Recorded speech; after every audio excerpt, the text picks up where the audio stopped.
Hello, my name is Matthew Pfeiffer with MattPfeifferCoaching.com. Welcome to my YouTube channel. On this channel, I create videos and content about toxic, narcissistically abusive relationships. And if you have a question that you'd like for me to answer on this channel, make sure you send it to justaskmatt@MattPfeifferCoaching.com. Again, that is justaskmatt@MattPfeifferCoaching.com. Just make sure you keep that email 2 to 3 paragraphs max, and you're also very direct and to the point of what your question actually is.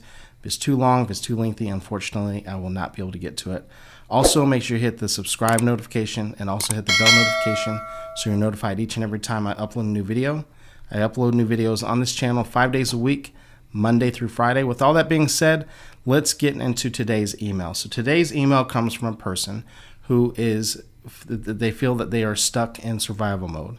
And if you've been in a toxic relationship, you probably can relate.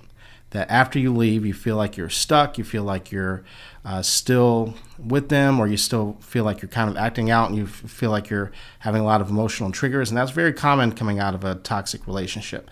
So let's get into this email. Let's break it down. Let's read through it and see if we can provide this person some help. So this email reads, "Hey Matt, how do I get out of survival mode? I've gone low contact with my abuser and even have set healthy boundaries." Healthy boundaries and abuser should never go into the same sentence. And so for those of you who are listening, you could probably foreshadow where this is headed, right? And so let's continue with this email. "They check up on me here and there," right? Problem number one. We're going to circle back to this statement here. They check up on me here and there, and we spend holidays together, right? 2 problems. We're going to circle back to why those are problems again here in a second. We spend holidays together, but that's it. They are blocked on all socials. It doesn't matter if they're blocked. You're still spending time together, and there's no need for them to check on your socials, right? And so are their flying monkeys. So they're blocked, and so are their flying monkeys. They don't need flying monkeys. Why don't they need them? Because they're still in touch, right? They don't need flying monkeys. The clinical term for flying monkeys is abuse by proxy, right? They send out their flying monkeys. They send out other people to do their bidding, to check on you, to do the things that they would do if they had access to you. But this person still has access to you, so there's no need for flying monkeys, right? So let me continue with this email. "I am private and distant, and they do not see many aspects of my life unless I make it known. But as for my nervous system, it's out of whack. I feel lethargic and have no energy most days to pursue my passions. Being pregnant doesn't help. I am sensitive to noise. It's like my mind and heart have healed, but my physical body has not. I feel like I have to constantly play small," right? And this is something that a lot of people who struggle with codependency talk about, playing small. "I feel like I have to constantly play small to be out of the way in order to not be targeted again and in order to feel safe. The reason why you don't feel safe is because you're not." One of the things that we have to understand about your nervous system, right, is that it's not allowing for you to feel comfortable. So going back to one of the things that you mentioned, you asked, how do I get out of survival mode? You're still pretty much in the relationship. Here's the reason why. You're still talking to the person, right? And you mentioned going low contact, but if the person is still checking up on you from time to time, they still have control.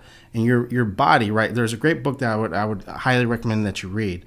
The Body Keeps Score, right? Let me finish with this email, then I'm gonna circle back to that. "But usually I do see something that wouldn't formally trigger me or has no effect on me at all. Can I get help with this? Would greatly appreciate it." So we have to understand that one of the reasons why you hear myself, other coaches, other clinicians talking so much about going no contact or low contact with the person, right? And I'm not sure if you share children with the person, but low contact is a must when we're healing from a toxic relationship. Staying in contact with the person doesn't allow for you to heal. We have to remember, so one of the things that you mentioned, I want to circle back to something you said, and I mentioned that abuser and healthy boundaries don't belong in the same sentence. People who are abusive don't respect boundaries, period. They still want levels of control. You probably think, right? You're trying to convince yourself that healthy boundaries is a way of keeping yourself safe, but your body is telling you something completely different. Your body is telling you that it doesn't feel safe, and it's because, more than likely, right? Because, let me rephrase that. It's because you're still talking to this person. Once you've experienced abuse and toxicity from a person, and that person has created a scenario where you're unsafe, your body's not going to allow for you to feel safe and comfortable around that person anymore. One of the things, and here's one of the reasons why, right? Your body doesn't trust your decision making. You've probably been circled back into this relationship over and over again, right? And have allowed for this person to get too close.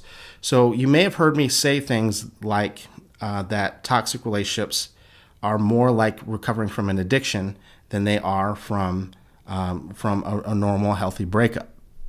One of the reasons why I tell people that, when I was a substance use therapist, I would quite often tell people that your people, places, and things all need to change. I would tell them that you can't even go to the same grocery store that you used to go to. And I would get pushback the same way that I get pushback about going no or low contact in situations like this.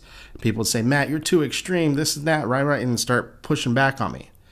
But what would happen if they didn't change their people, places, and things is that quite often they would go to the same grocery stores and they would run into the same people. And guess what? Guess what happened mentally and emotionally? All of a sudden, it didn't matter if they were sober for 6 months, right? If they hadn't talked to those people for 6 months, all of a sudden everything starts to flow back to where it was before, mentally, physically, and emotionally.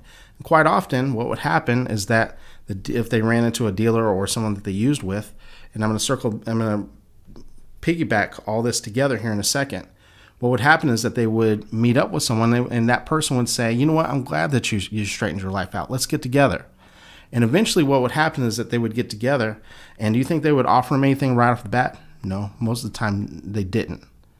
They would wait until the right moment. Then they would slide something over. They would wait until a weak moment when the person I was working with would say something like, "You know, I've had a rough day, a rough week at work." Then they would slide something over and say, "This is on the house." They would wait for the boundaries to come down. Then all of a sudden it was game on. Then they would slide something over knowing that person was going to spiral. So let's circle this back over to here. They still check on you. So they're still in control, right? You still spend holidays together. Your body doesn't like this. That walking on eggshells feeling that you had when you were in the relationship was your body trying to warn you, "I don't like this guy. Get this guy the fuck out of here."